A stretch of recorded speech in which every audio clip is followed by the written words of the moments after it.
So, sorry it's a little dark. I just woke up from a nap. It's been 3 days since I got my started my second round and got my first dose of chemo. It's been going really good. I haven't had like any side effects at all. Um, Besides like being a little tired, which is like pretty normal. And if it's the only side effect that I get, then that's pretty good. So I just want to make like a quick update for like the beginning of my week because it's been going really, really good.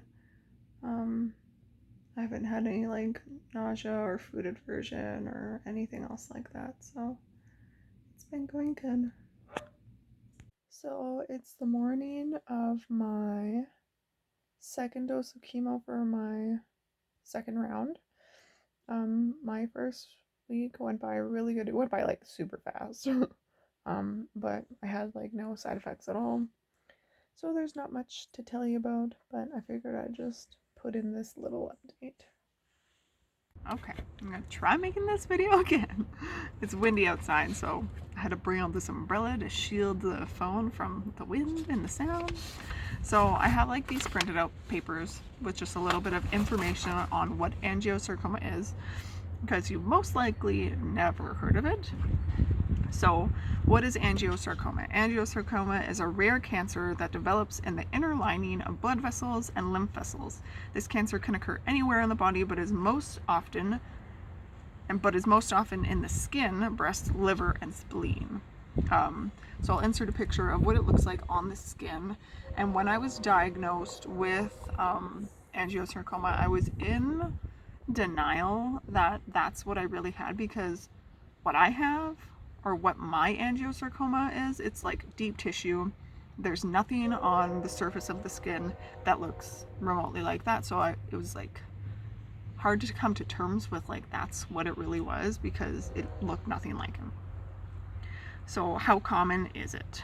Sarcomas themselves are rare in adults and only make up 1% of all adult cancers, and angiosarcomas make up 1 to 2% of sarcomas. And for every million people, one will be diagnosed with angiosarcoma per year in the United States. And they're most common in people 70 or older, but younger people can also get them too. So how is it diagnosed? Like I said earlier, they tend to look like on the skin. So they look like bruises. They're purplish in the area it's affecting.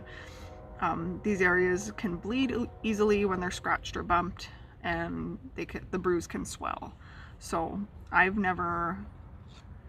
because like mine doesn't look like that, I was kind of lucky. I fell on my butt and like I got like a bump because otherwise I would have never known that I had it. So does it spread? And it's not uncommon for patients with angiosarcoma to have distant spread at the time that they're diagnosed. Up to 50% of angiosarcoma patients have distant spread at the time of their diagnosis. So I also feel very lucky about that too. How's it treated? It's treated by surgery and chemo and radiation, depending on, where it is. Like, I think I mentioned this in like one of my first videos, that they were planning on giving me radiation, which was going to be like 5 weeks of radiation every single day, but then they decided that that was too much for like the area that it was in and decided to switch to chemo. And I will be getting surgery in probably like a month or two, sometime in July or August probably.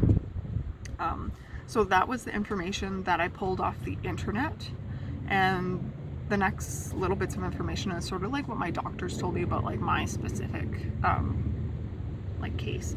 So I asked him what the rate of reoccurrence was, and he said that 50% it could come back locally, so where it's already at, and 25% of it spreading to other places.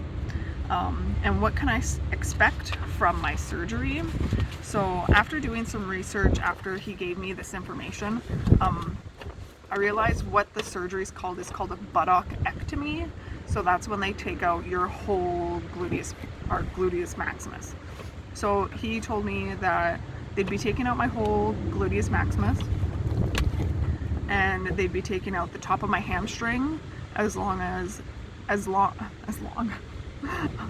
Also, they'd be taking out external rotator muscles, and possibly a portion of my sciatic nerve, which would leave me with no mobility or feeling below the knee.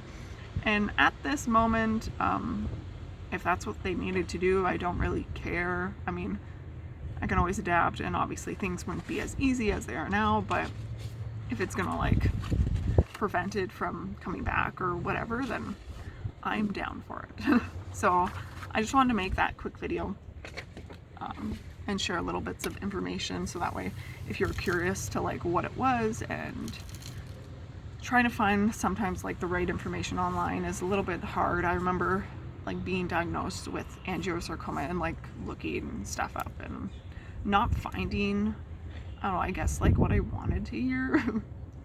But yeah, so that's just like little bits of information if anyone was wondering, or if you were just diagnosed with angiosarcoma, you know someone with angiosarcoma, or if you're just following me, make it easy for you, and I'll just make a video to talk a little bit about like the most common things that people tend to search for, I guess. So that was it. I hope you enjoyed it.